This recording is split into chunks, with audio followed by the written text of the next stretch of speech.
It's red. No. Red It's alert. Hey, like- everybody. No. Red It's alert. Hey, everybody.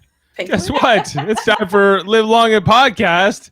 It's time for Star Trek Radio Theater. It is Saturday night in Live Long and Podcast. And here we go. We're going to be doing original series this week. This is like our 22nd episode or something.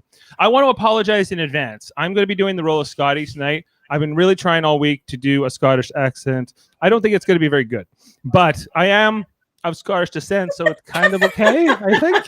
So Jeff's disappointed. Jeff's here in the studio. So anyway, we're going to get going. We're going to introduce the cast era, but this episode is called Who Mourns for Adonais? And this is an episode from the second season of Star Trek, the original season, written by Gilbert Ralston. And there's some edits in here from our script editors, Kevin and Ashley Millard. I'll introduce the cast after, but I hope you enjoy the show. And let's get going.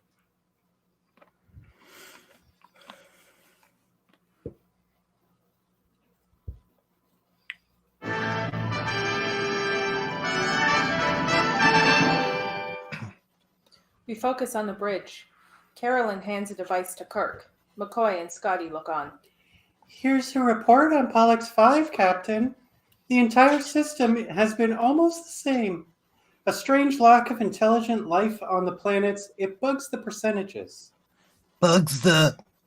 Well, carry out the standard procedures on Pollux 4. Aye, sir. Lieutenant, you look a little bit tired this morning. Well, I was up all night working on this report, sir. Well, in that case, there's nothing like a wee bit of coffee to get you back in shape. Join me, Carolyn. All right, Scotty. Just let me give this to Mr. Spock. Kirk watches with amusement. Scotty watches Caroline, looking lovesick. Bones, could you get that excited over a cup of cafefe? Even from here, I can't tell if his pulse right's up. Gentlemen, come along, my dear. I'm not sure I like that, Jim. Why, Bones? Scotty's a good man. And he thinks he's the right man for her. But I'm not sure she thinks he's the right man. On the other hand, she's a woman. All woman. One day, she'll find the right man and go off, she'll go. Out of the service. I like to think of it not so much losing an officer, and I never lost the election, as gaining. Come along. Scotty and Carolyn enter the turbolift. Actually, I'm losing, and I never lost the election, an officer. Entering standard orbit around Pollux 4, sir. Cartographic detail, standby. Standing by, sir. Preliminary reports, Mr. Spock. Pollux 4. Class M type planet. Oxygen and nitrogen atmosphere. Sensors indicate no life forms. Approximate age 4 billion years. Judged no reason for contact. In all respects, quite ordinary, Captain. Cartographical sections. Implement standard pre-orders. All cartographic standards full automatic. Captain? What in the name of?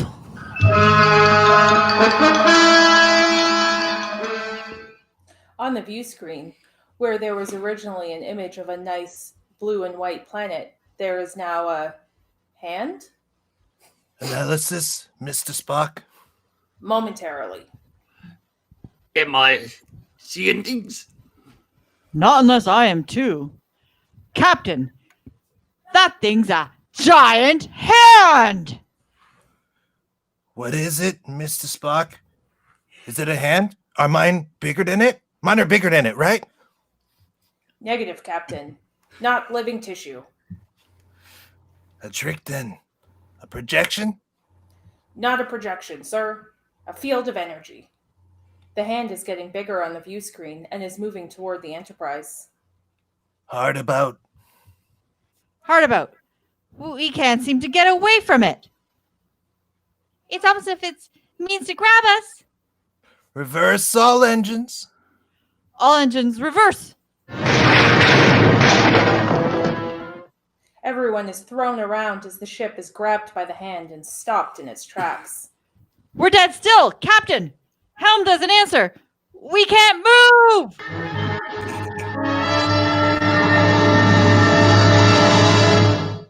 Fade out.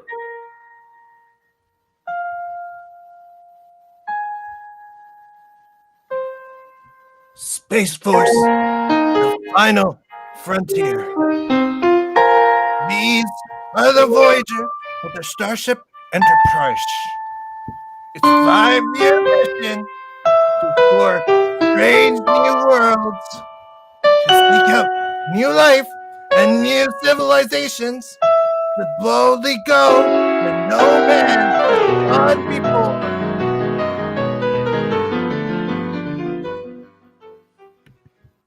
Fade in. We focus on the Enterprise, stalled in space. The giant energy hand is holding on to the saucer section.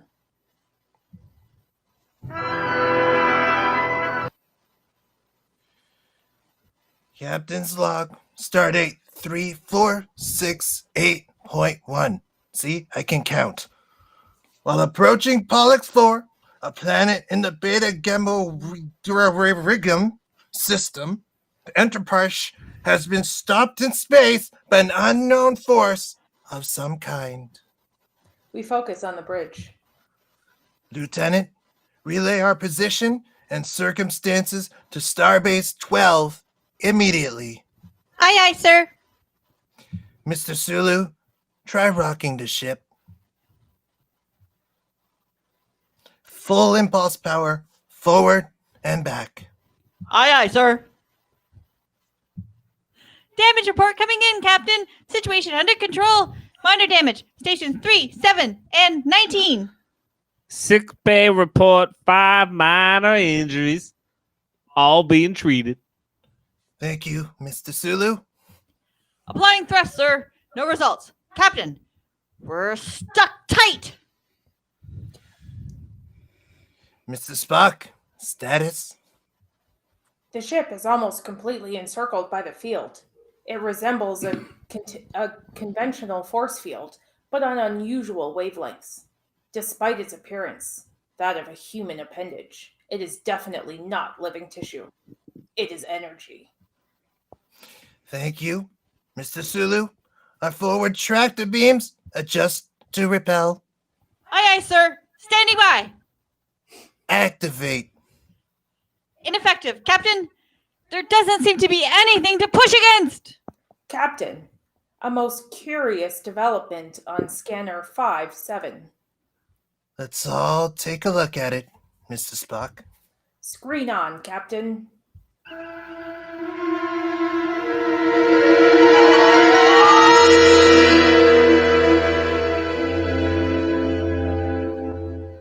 As they watch the view screen, a face appears in space. A male human head wearing a laurel wreath.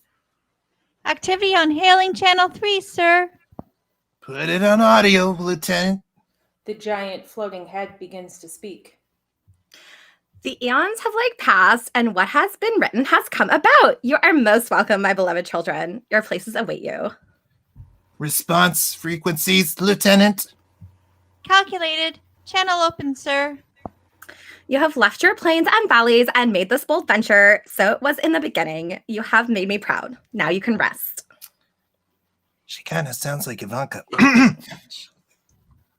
This is Captain James T. Kirk, commanding the USS Enterprise. Please identify yourself. We shall remember together. We shall drink the sacramental wine, maybe a PSL. There shall be the music of the pipes. The long wait has ended. Are you responsible for stopping the ship? Yes, I caused the wind to withdraw from your sails. Give it back, then we'll talk. It has been 5,000 years. Have you learned no patience in that time? I don't know who or what you are, but I must warn you, we have the power to defend ourselves. If you value your safety, release the ship. You have the same fire. How like your fathers you are. Agamemnon, Hector, Odysseus. Ugh. Never mind the history lesson. Release the ship. You will obey me, lest I close my hand thus.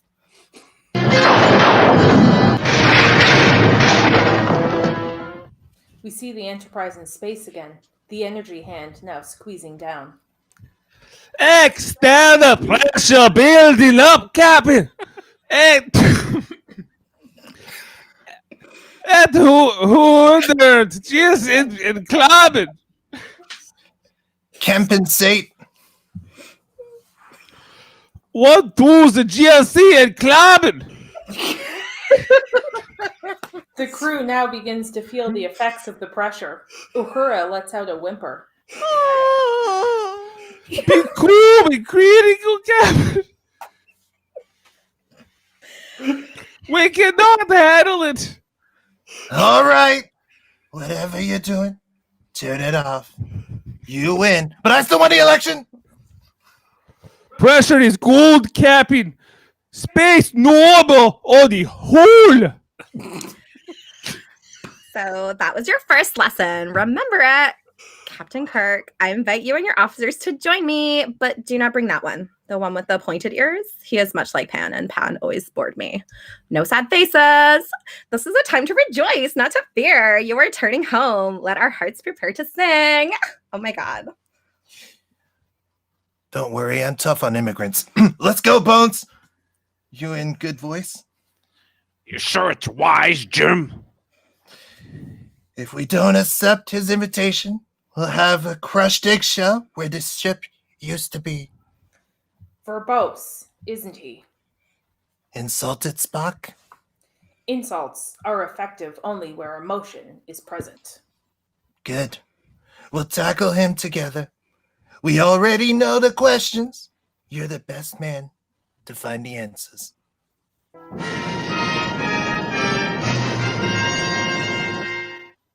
We focus on a temple.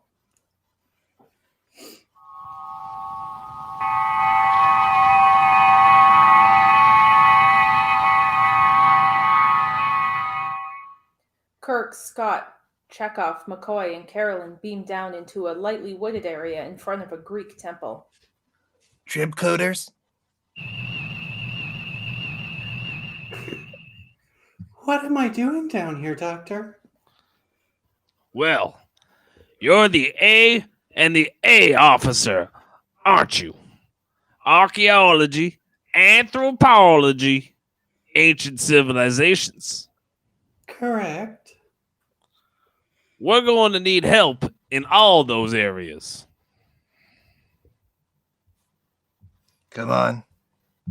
There is a man sitting on a stone throne, a lyre by his feet. It is the flesh and blood version of the floating head, now with a body. His body is also hairless, but he's probably not naturally hairless. His toga is somewhat short, and I don't think he's wearing underwear either.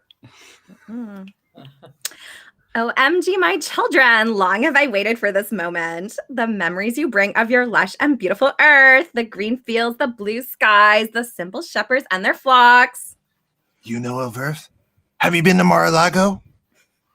Once I stretched out my hand and earth trembled, and I breathed upon it, and like spring returned. You mentioned Agamemnon, Hector, Odysseus. How do you know about them? Search your most distant memories, those of the thousands of years past. And I am there. Your fathers knew me, and your father's fathers. I'm Apollo.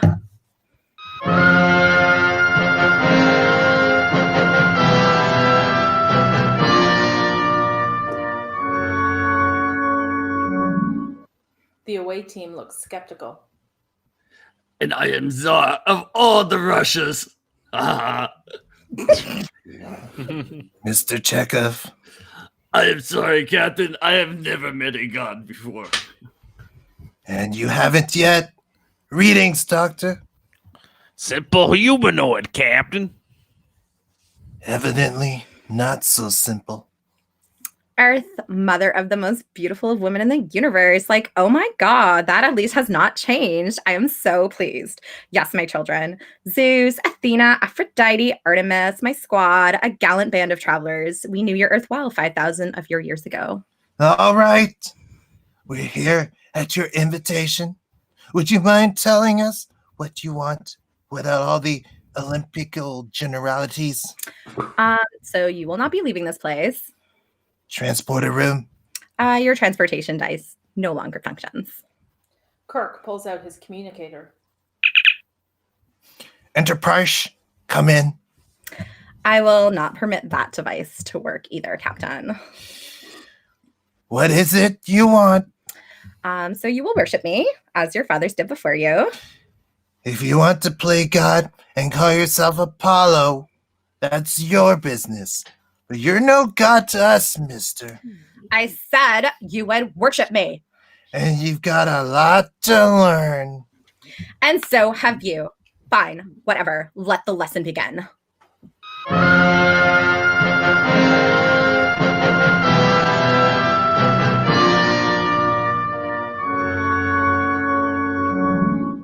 Apollo suddenly grows in size, becoming as tall as his temple. He's huge.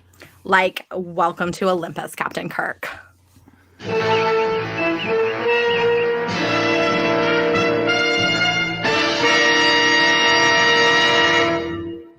We focus on the bridge.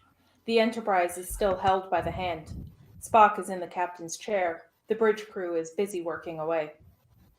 Mr. Spock, I can't contact the landing party.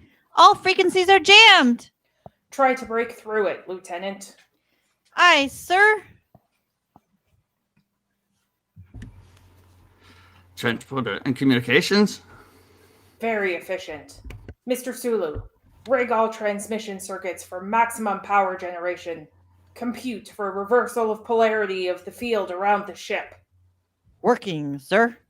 Lieutenant Kyle, I want a complete sensor scan of the planet. Aye, sir. Locate all the life forms. I want to know what's going on down there.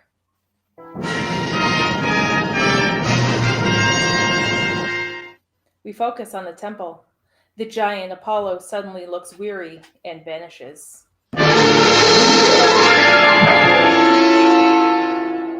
To coin a phrase, fascinating. Analysis, Lieutenant Palmolive. What do you know about that big, beautiful Apollo? Apollo, twin brother of Artemis, son of the god Zeus and Leto. Immortal, he was the god of light and purity. He was skilled in the bow and the lyre. Kirk gestures to the temple. And this thing, can I put my name on it? Obviously, he has some knowledge of Earth, his classical references, and the appearance of all this. I think the appearance of this is for our benefit, Bones. I can't say much till I check out these readings. He looks human, but of course, that doesn't mean a thing. Whatever he is, he seems to control a remarkable technology. Poor is what he controls. Try that again.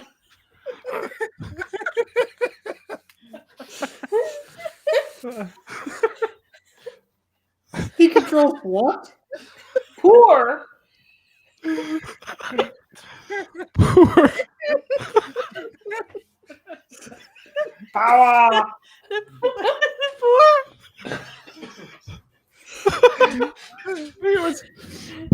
Poor is what he controls. He seems to control a You cannot do tricks like that without an energy. Fine. But what power? And where is it? Scout around with your tree coders. Find the source of that power, Bones. Scott, Chekov, and Carolyn wander off. Yes. Bones, I wonder if 5,000 years ago. You got a theory? I have an idea, a big, beautiful idea. What if he is really Apollo? What? Captain?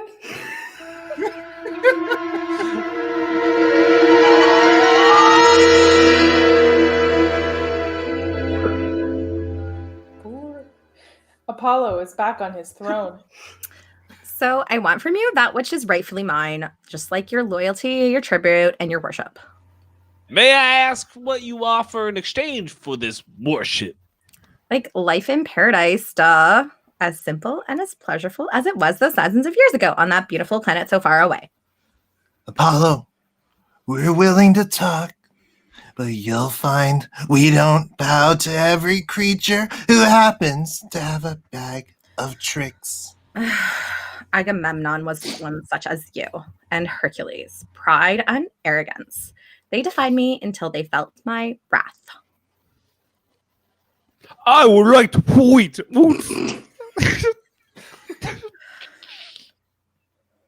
that we are quite capable of wrath ourselves.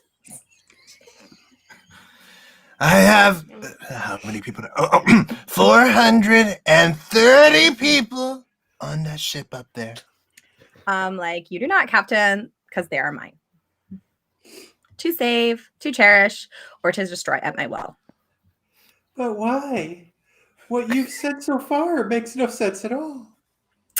Ooh, like how like Aphrodite and Athena, the beauty, grace, and you seem wise for a woman. What is your name? Lieutenant Palamas. Oh, I mean like your actual name. Carolyn. Carolyn, yeah, so beautiful. You would do Aphrodite credit. Like, I will tell you 1,000 tales, stories of courage and love. You will know what it is to be a goddess. Scotty is jealous and irritated. Leave her alone. You per task, risk much? And so do you. Scotty draws his phaser, but he doesn't have it. Apollo blasts it out of his hand with a point of his finger. Chekov points his phaser at Apollo, but discovers it doesn't work. Scotty. Kirk rushes over to Scotty and then bends down and picks up a crushed and twisted piece of metal that used to be Scotty's phaser. Very impressive. How'd you do it? I've grown weary of discussion and argument. Captain, the phasers, all the working parts, they are fused. Yeah, none of your little toys will function.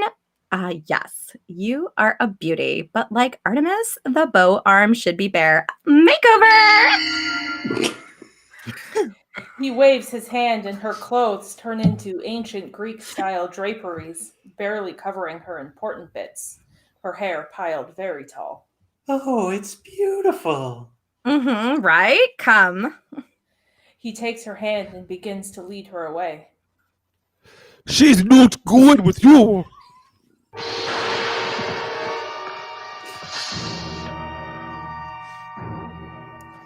Scott gets thrown over a table with a flick of the wrist. Kirk is getting angry.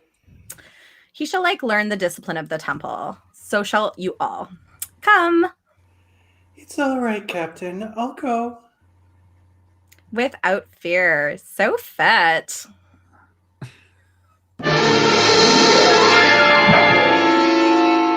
They both vanish as they walk away. Bones, how is he?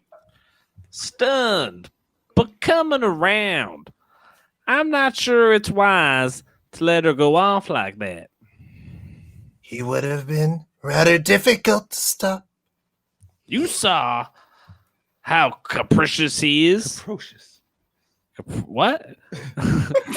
Benevolent 1 minute, angry the next.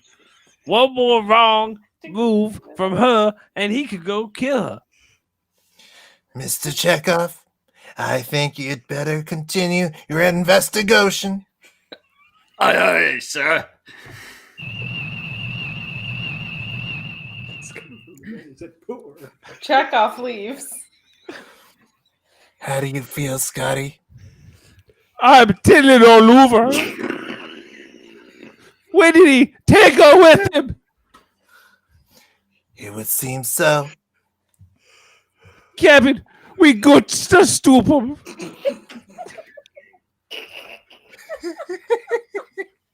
He wants her. The way he looks at her. Mr. Scott, I understand your concern over her, but she volunteered to go with him, hopefully to find out more about him. She's doing her job. I think it's about time you started doing yours. We've got to find out the source of the power. You've got a tricoder. Use it if you're able to. I'm able, sir. And one more thing. I want no more unauthorized action against Apollo or whatever he is. That's an order. Aye, aye, sir. Besides, you stiff-necked thistlehead, you could have gotten yourself killed. Aye. Despite the fact that Scotty was just unconscious and likely has a concussion, he heads off on his own. That's some good doctoring, McCoy. Scotty doesn't believe in gods. Apollo's no god, but he could have been taken for one, though once, say 5,000 years ago. A highly sophisticated group of Space Force travelers landed on Earth about the Mediterranean. Yes, you're talking about ancient aliens on History Channel. To the simple shepherds and tribesmen of early Greece, creatures like that would have been gods. Especially if they had the power to alter their form at will and command great, powerful energy. And in fact, they couldn't have been taken for anything else.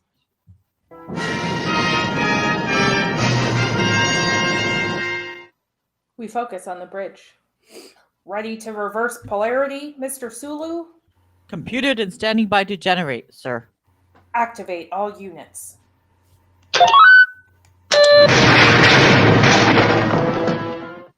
The ship jolts several times, but...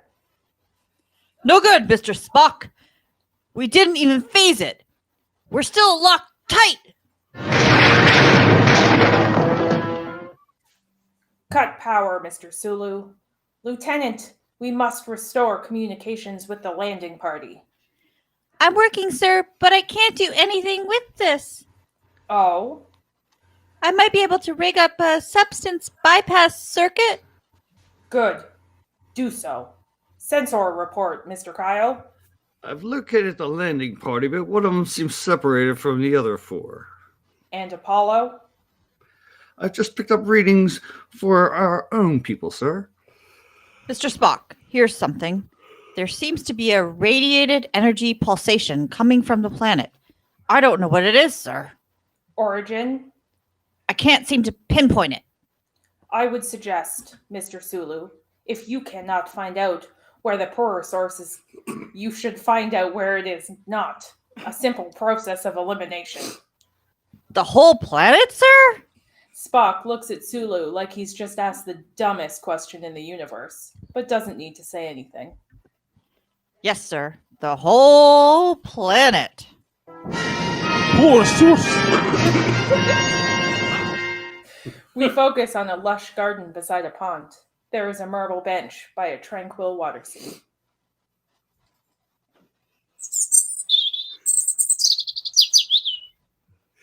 Oh, it's lovely. I've known like other women like Daphne, Cassandra, but no more beautiful than you. Are you frightened of me? Like, be honest. Frightened? No, I don't think so.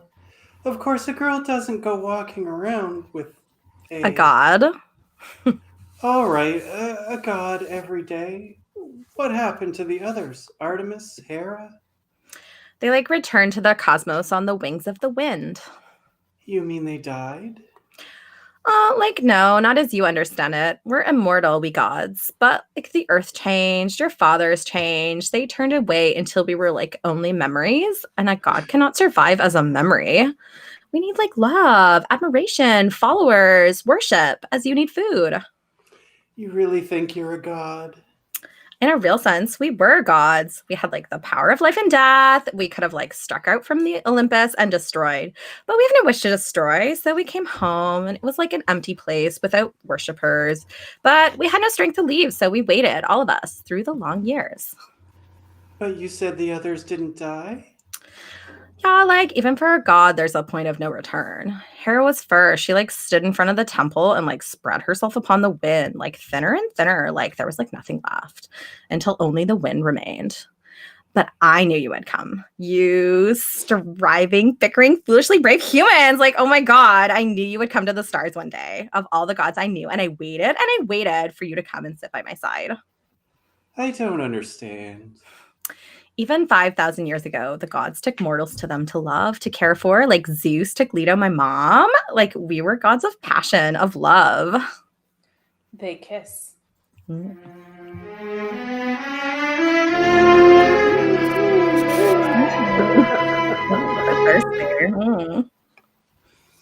We focus on the temple. Kirk, McCoy, Scotty, and Chekov are all back together. Chekov is debriefing the landing party on his findings. There is a repeated occurrence of registrations, a regular pulsating pattern of radiated energy. Unquestionably, an immensely powerful field of energy is being generated around here somewhere. We're just having difficulty focusing on it. Apollo has no difficulty focusing. He taps that energy, Mr. Scott. And something else. Some creatures can generate and control energy with no harm to themselves. The electric eel on Earth, the dry worm on Antos 4, and the fluffy... Not the whole encyclopedia, Chekov. The captain requires complete information. Spock's contaminating this boy, Jim. Are you suggesting that he, Apollo, taps a flow of energy and channels it through his body? That would certainly seem so, and most likely so. Mr. Chekov, I think you've earned your pay for the week. But where is the source of that power? Number 1 on our list of things to do. Is that all you have to offer? Yes. Accept my estimation for his physical condition. In spite of Apollo's bag of tricks, he comes up essentially normal with just a few variations. However, there's an extra organ in his chest that I can't even make a guess about. Bones, is that possible? Jim?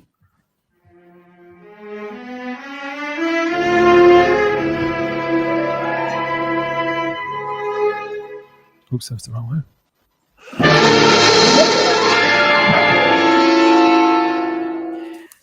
Apollo walks back in out of thin air. Where's Lieutenant Palmtree? She's no longer any concern to you. You blue-thirsty surrogation! What do you have to do with her?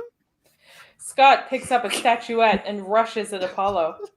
He gets another finger blast of electricity for his effort. Kirk, McCoy, and Chekov rush to his side. Scotty! Ooh, not good. Severe shock. All right, mister. You want to worship us? You got enemies. You want us to bow down? You'll have to... Kirk clutches his throat and falls to the ground, choking. Oh my god, you will learn discipline. You will learn. He stops mid-sentence, suddenly becomes tired, and vanishes once again.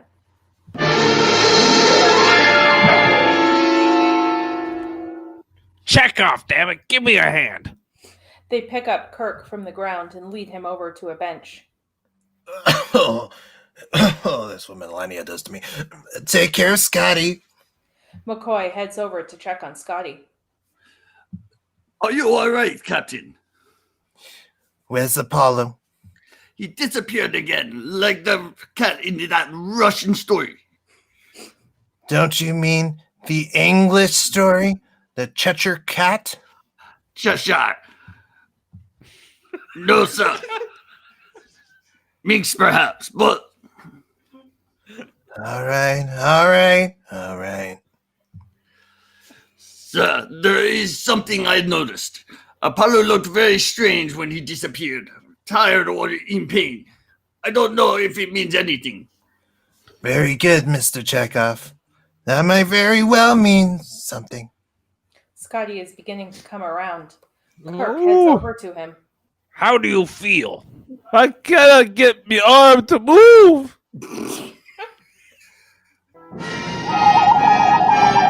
Oh, hold on. Some neural damage. We've got to get out of here. How? Well, let's assume that 5,000 years ago, creatures like our friend Apollo did indeed visit Earth and formed the basis of the Greek classic myths. Makes sense. Go on. Most mythology has its basis in fact. If I remember my ancient legends, the gods are expending energy, required rest, even as we humans. And Apollo's gone after attacking you and Mr. Scott. You think maybe he's all somewhere recharging his energy cells? Something like that. Remember, he's keeping a force field on the ship, and he's expending energy down there. You said he looked pained and tired when he disappeared. If we can wear him out, overwork him, that might do it. The trouble with overworking him is that it can get us killed. If we can provoke him so that he strikes one of us again, there's a chance that he'll be drained enough so the rest of us can jump him. I still say it can get us killed. Not all of us, Bones. When he comes back, it's a chance we'll have to take.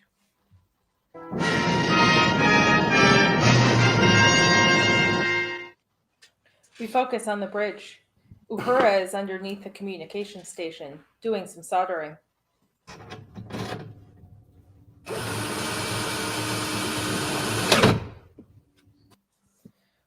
Progress report. I'm connecting the bypass circuit now, sir. It should take another half hour. Speed is essential, Lieutenant. Mr. Spock, I haven't done anything like this in years. If it isn't done just right, I could blow the entire communication system. It's very delicate work, sir. I can think of no one better equipped to handle it, Miss Uhura. Please proceed. Yes, sir. Right away.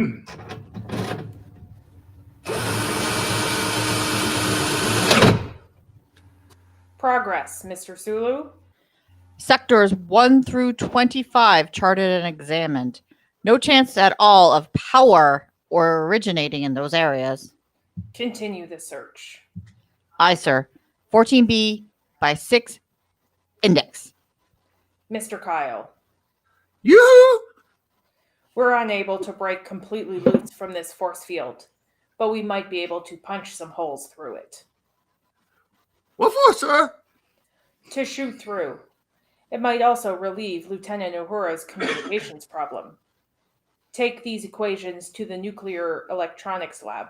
I want them to work on the problem of negating the force field in selected areas. That might be done by generating a strong pinpoint charge of M-rays on some of these selected wavelengths and tying them in with the combined output of our engines. Right away, sir.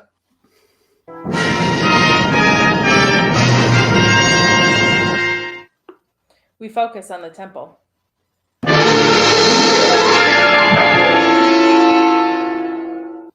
Apollo reappears on his throne. Carolyn is standing by his side. Like, oh my freaking God, come here. I know you're trying to escape me, but it's useless. I know everything you do. I try to be compassionate towards your kind. But, You know nothing about our kind. You know only our remote ancestors who trembled before your tricks. Your dreams don't frighten us. They're a hoax. Neither do you. We've come a long way in 5,000 years. whatever. You're still the same nature. I could sweep you out of existence with a wave of my hand and bring you back again. I can give life or death. What else does mankind demand of its gods?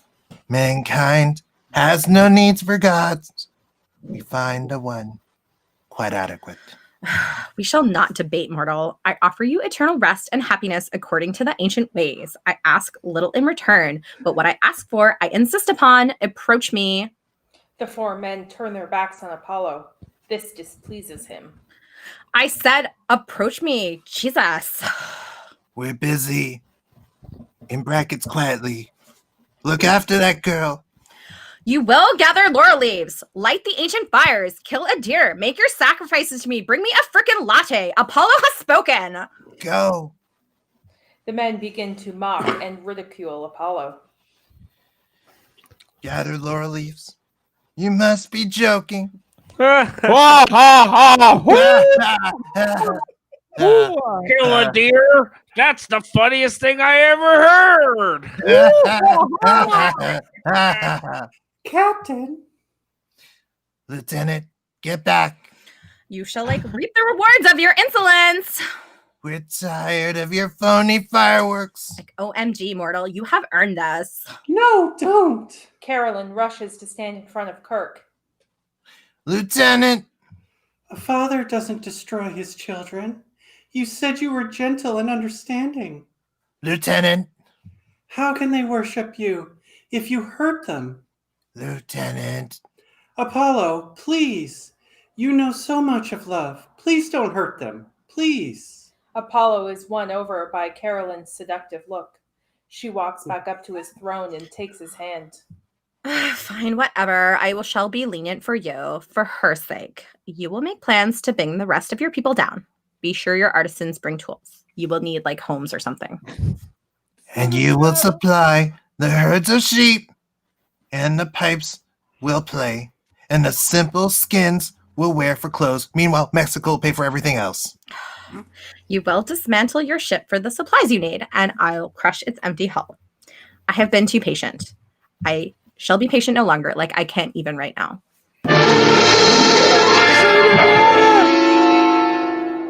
He disappears with Carolyn still holding his hand. Captain, we've got to get something.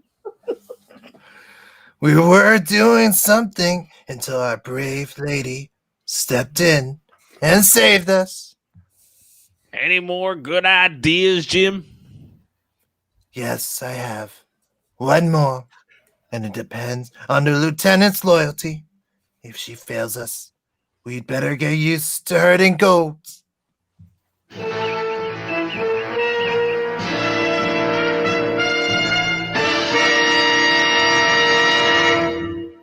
We focus on the water's edge. Apollo is pacing, angry. Fools, for real. I offer them more than they could know. Not just a world, but all that makes it up. Man thinks he's progressed, but they're wrong. He's merely forgotten those things which gave life meaning. You'll all be provided for, cared for, happy. There's an order of things in this universe. Your species has denied it. I come to restore it. And for you, because you have the sensitivity to understand, I offer you more than your wildest dreams you have ever imagined. You'll become the mother of a new race of gods. You'll inspire the universe.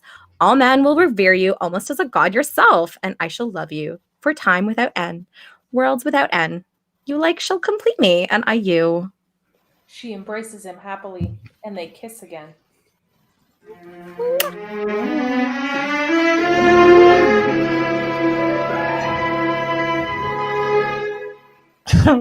We focus on the temple. Kirk is playing with his communicator, trying to get it to work. Kirk to Enterprise. Come in. Enterprise. Come in, Kirk to Enterprise. Come in. Kirk too. Carolyn appears. Carolyn, what happened to her? Scotty, I'll find out. Perhaps if I assisted. How old are you? 22, sir. Then I'd better handle it. Kirk walks over to Carolyn. You all right? Oh, yes, I'm all right. I have a message for you. Come over here. They walk over to a quiet area, just the two of them. Well, He wants us to live in peace. He wants to provide for us. He'll give us everything we ever wanted. And he can do it, too. all right, Lieutenant. You can come down from Mount Olympus now. You've got work to do. I don't understand. He thrives on love, worship, attention.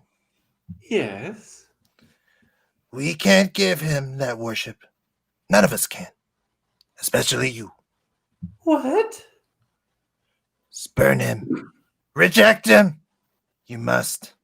You're special to him. Yes. I love him.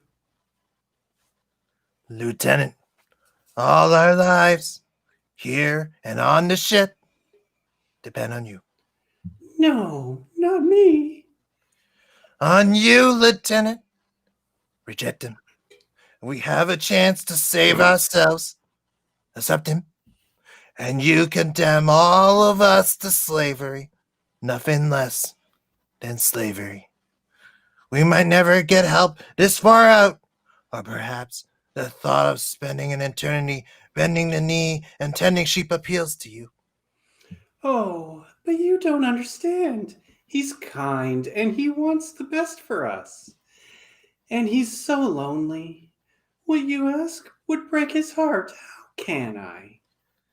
Give me your hand, which is smaller than mine. Your hand. She does.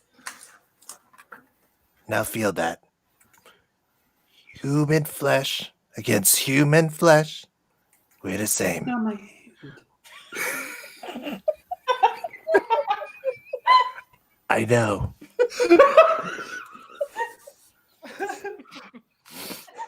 We share the same history, the same heritage, the same lives. We're tied together beyond any untying. Man or women or TV or camera. It makes no difference. We're human. We couldn't escape from each other even if we wanted to. That's how you do it, Lieutenant. By remembering who and what you are. A bit of flesh and blood afloat in a universe without end. The only thing that's truly yours is the rest of humanity. That's where our duty lies. Do you understand me? Yes. Yes, I understand. He's calling me. Lieutenant, you have your orders and your duty. Yes, sir. My orders and my duty. She walks away slowly, looking back.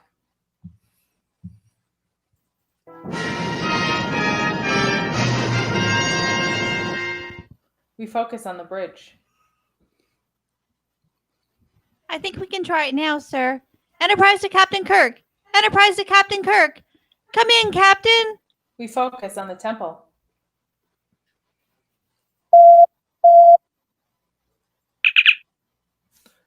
Kirk here. Spock here, Captain. The rest of the men gather to listen.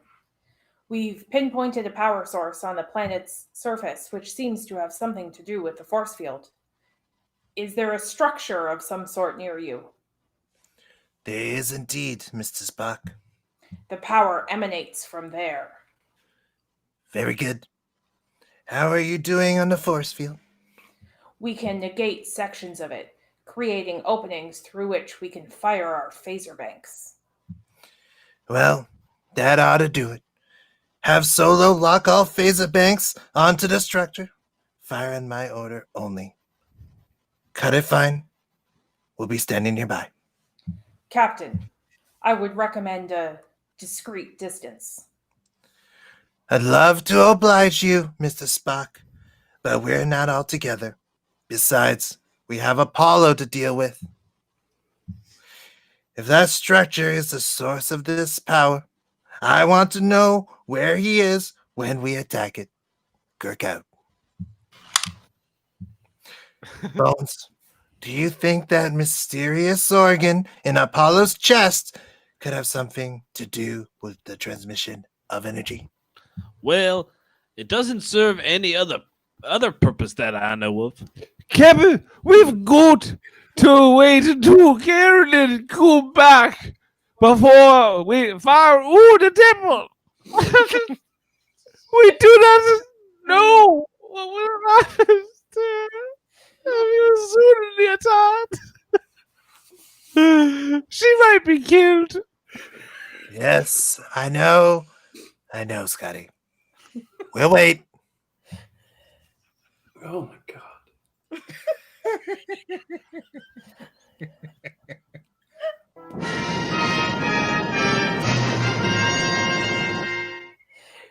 We focus on the water's edge. There's some very passionate kissing going on.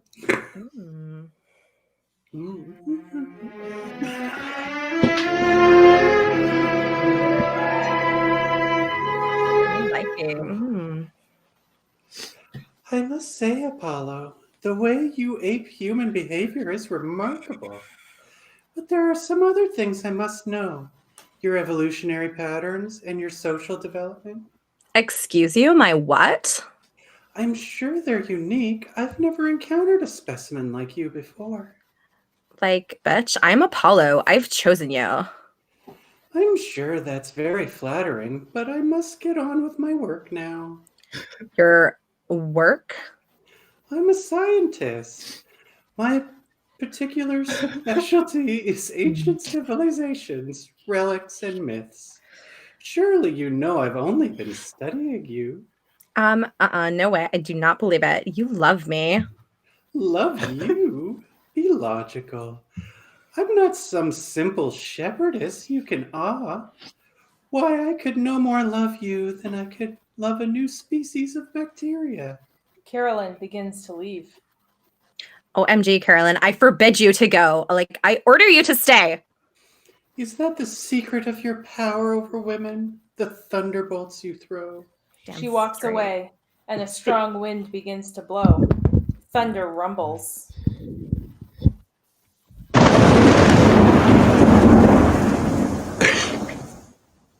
We focus on the temple.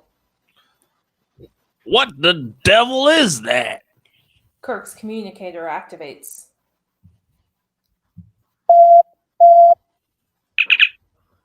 Kirk here. Spock, Captain. Sensors are picking up an atmospheric disturbance in your area. Stand by with your phasers, Mr. Spock. Prepare to fire on my signal. Kirk out. Captain, we've got to get her. Go and find her. We got to be here when he comes back. But what happened if he does it? What happened if he... Scotty! Just hold on.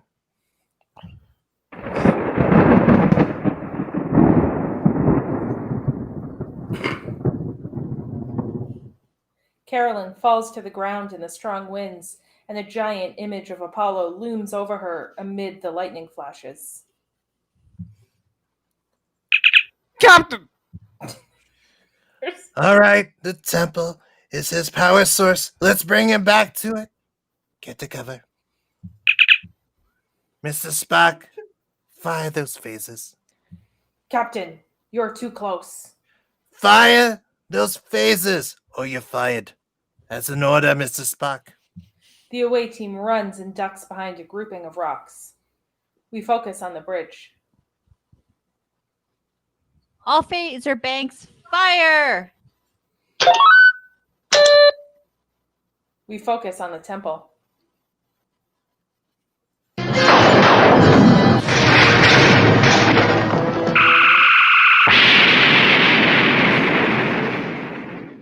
The white marble starts to glow pink under the phaser fire, and Apollo runs back. OMG, no, like, stop. Stop, I say.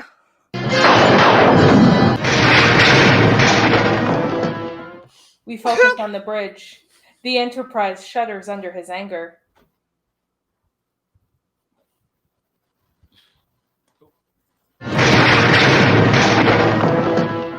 There is no longer a hand holding the ship. All phaser bangs, maintain firing rate. More power to the shields. We focus on the temple.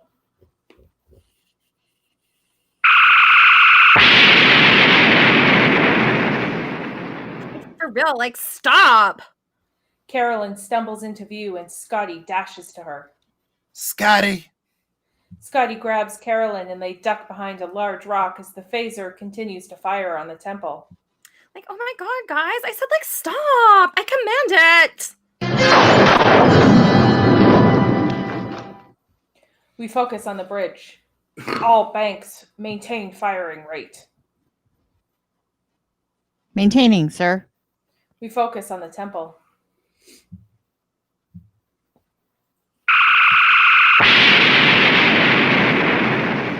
Stop. Stop it. Stop it. Stop it. His lightning bolts end and the temple dissolves into rubble. Scott helps Carolyn to her feet as Apollo walks around, surveying the ruins. Apollo is devastated, tears in his eyes. Would have, like, cherished you, like, cared for you. I'd have, like, loved you as, like, a father loves his children. Did I ask so much? We've outgrown you. You asked for something, we can no love and give.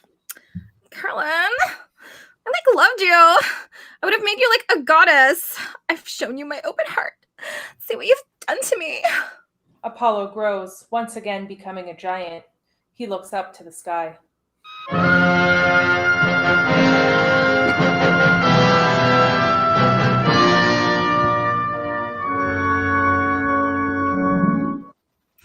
Zeus, Hermes, Hera, Aphrodite, you were, like, so right. Athena, you were right. The time has passed. There's, like, no room for gods. Forgive me, my old friends. Take me, take me.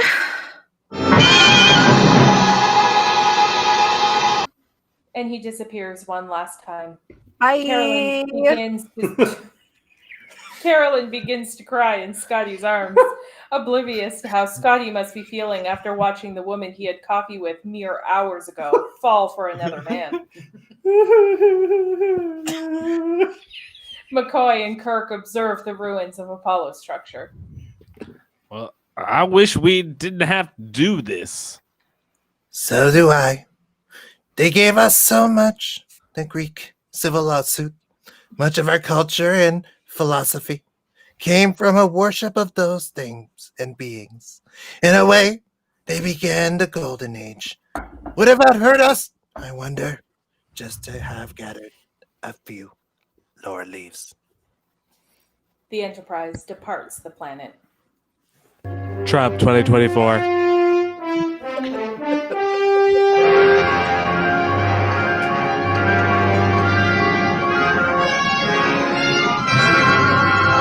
Very powerful episode. It's a very powerful episode.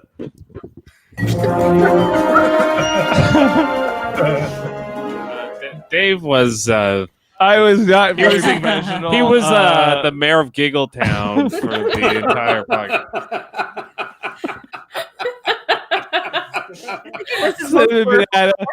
Cinnamon banana. We don't even have Mott here anymore. Where's he go? Where did he go? He had to go. Painting. Oh, but I thought. Oh, after he did his lines. Yeah, I he knew said his last after he line. did He his had last to- line. Yeah. Oh, bye, Mott. Okay, and so bye. Guy Fieri has the golden ticket to Flavortown, but Dave made her Giggletown. I'm sorry. I couldn't help myself. I got like I was trying to do this Scottish accent, and I tried to like phonetically write out my lines, but it was not working. You think? No, it wasn't. it was not. Oh, There was- But I think, Dave, you should be Scotty from now on. Yeah. It was hard to keep together. Good thing I only had like 10 lines as him or whatever it was. Flesh and blood. Oh, that was like we gotta get off the air. Whoa, that was something. Whoa, that was something. Oh, there was a delay at one point. Okay, by the way, love Jessica's Valley Girl. Oh my God, that's so great. That was Yeah, great. good. Thank you. Great for the and the Donald Trump Kirk worked really very and Lots of good mispronunciations. The Greek civilization. That was my favorite part. Was the end. The Greek civilization gave us so much culture, philosophy, columns. Yeah. There was so many great things. I really cinnamon banana. Okay, there you go. Okay. I'm going to take this over. Dave's having a problem. I think we all know who played who, right? Yeah, Yeah. Yeah. we do. Yeah. We saw the poster. Yeah, the poster's there. We're all here. So that's it for the episode this week. We're going to sign off now. Check out the rest of Live Long and Podcasts things. Tuesday night, we've got Deep Space Nine rewatches. We're on whatever the next episode is on Tuesday. Wednesday is the original series rewatch.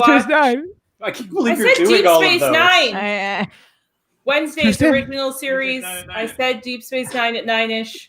Deep Space Thursday Nine. night, Discovery. Check out the disco. Michael's on that one. Next weekend, we're coming at you with an episode of Next Gen. Bye. Yeah, we have. Bye.